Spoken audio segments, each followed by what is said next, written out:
பாடிடுவோம் சவேரியாரே, உங்க பாதம் தொட்டு வணங்கிடுவோம் சவேரியாரே.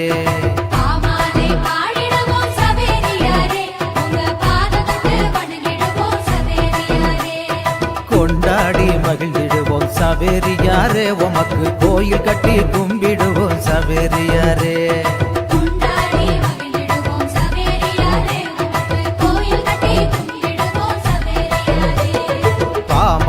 பாடிடுவோம் சவேரியாரே, உங்க பாதம் தொட்டு வணங்கிடுவோம் சவேரியாரே.